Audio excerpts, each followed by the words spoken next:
Hey, Isabella, I was, thinking about something really heavy today, and I just kind of wanted to, well, get your take on it.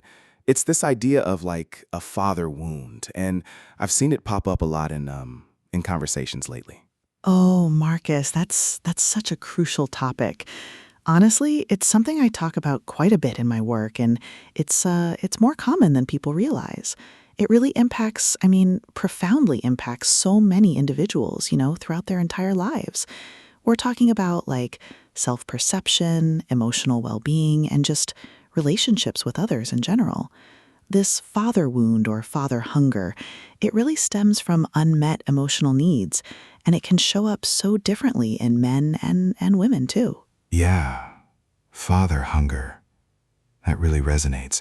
So, when we say absent father, are we just talking about like someone who wasn't physically there, or is there more to it? That's a fantastic question, Marcus, and it's absolutely crucial to clarify.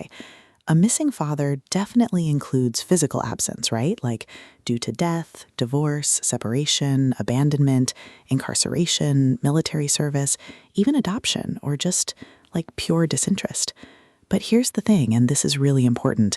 Equally impactful, sometimes even more so, is an emotionally absent father. That's someone who's physically present, but emotionally distant, unavailable, maybe overly critical, inconsistent, or just neglectful. That absence in any of those forms leaves this deep emotional pain and unmet needs, which is what we call the father wound.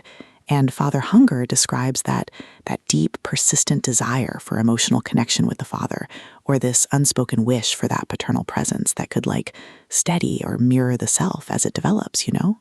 Wow. So it's not just about not being there, it's about the quality of presence too. I'm sure that that must lead to some really like wide-ranging psychological effects, right? For everyone generally? Oh, absolutely, Marcus. The broad consequences, they're really significant. First point, fear of abandonment and trust issues. Many individuals, they develop this deep-seated fear that others will leave them, which can lead to clinginess, overdependence, or like on the flip side, complete avoidance of close connections. It really makes trusting anyone incredibly difficult. Second, low self esteem and identity struggles. People often question their self worth, feel unworthy of love, and struggle to form a coherent sense of who they are, their personal identity, you know? It's really heartbreaking. That's heavy. So like a constant internal battle then. Totally. And then we see emotional dysregulation. That means difficulty managing emotions effectively, leading to insecurity, emotional numbness, or just problems expressing feelings at all. This, of course, spills into relationships, which is my next point, relationship difficulties. People often struggle to form and maintain healthy, mature relationships, sometimes making repetitive and painful romantic choices, almost unconsciously. And sadly, it increases the risk of anxiety and depression, loneliness, isolation, and issues with authority figures. Some even engage in risky behaviors like substance abuse or early sexual activity. It's a profound ripple effect. I can only imagine how deeply this shapes people. You mentioned earlier that the impacts can be distinct for men and women. Could you elaborate a bit on how this father wound affects males specifically? Of course, Marcus. For men, the absence of a father can leave these like unanswered questions, which can create huge problems building up and maintaining a coherent and constructive sense of personal identity. Many men experience what we call masked rage, or they struggle to embody healthy paternal authority themselves later on.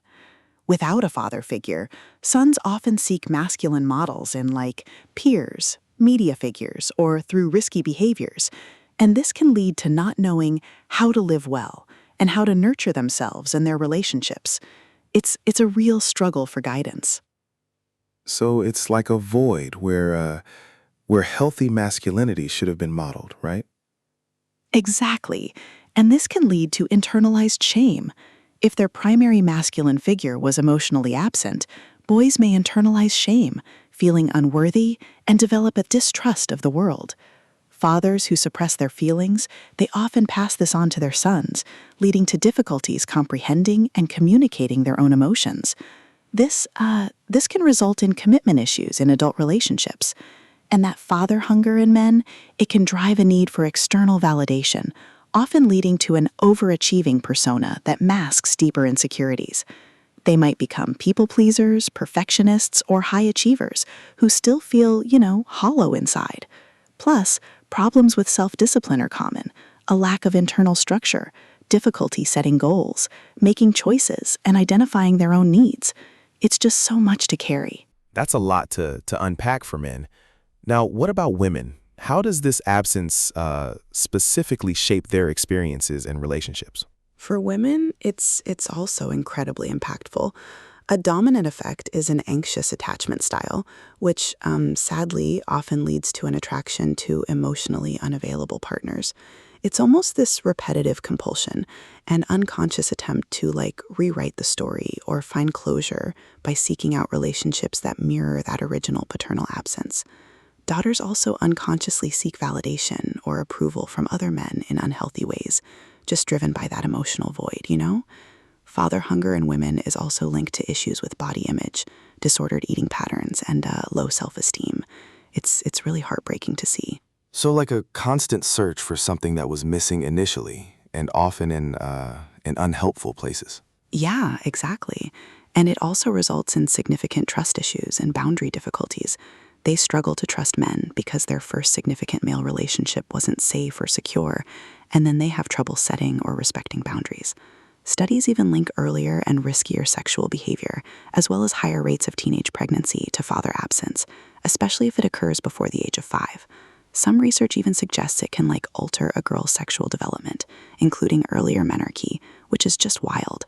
And women who experienced parental divorce or grew up in single-parent households, they often report less confidence in marital relationships themselves, and they're more likely to consider divorce as an option later on. It's a profound influence. That's just a tremendous weight that people carry. It makes me wonder, Isabella, is there a path forward? Can someone truly heal from something so foundational? Absolutely, Marcus, absolutely. Healing from a father wound is a lifelong journey. It really is. But it's totally possible to break the cycle. First step, and this is so important, is self-awareness and acceptance. Acknowledging the pain and understanding its impact is crucial. Allowing oneself to grieve the lost relationship or the father they never had, that's key. Second, seeking professional help. Therapy like CBT, schema therapy, inner child therapy, narrative counseling, they all provide structured paths to process that unresolved emotional pain and develop healthier coping mechanisms. So acknowledging it is the first, really big hurdle, and then finding the right support. Precisely. And then forgiveness, which can be really challenging. But forgiving the absent father can lessen the emotional impact and provide understanding and closure, releasing the burden of anger, resentment, and self-pity. Next, building secure attachments in current relationships is vital. Consciously choosing partners who are emotionally available and supportive. Also seeking out mentors or positive father figures, grandfathers, coaches, teachers, community leaders. They can provide guidance and healthy role models. For men, this can involve re-fathering through strong bonds with other men. Finally, Marcus, it's about developing self-worth. Consciously working on self-love, self-care, and internal validation, rather than seeking it externally, is so empowering. And fostering emotional resilience, learning healthy ways to manage and express emotions. And for those who become parents, consciously engaging in positive parenting strategies to break those generational cycles. Some even find healing through a spiritual connection, like with a God the Father figure. It's a journey, but it's full of hope.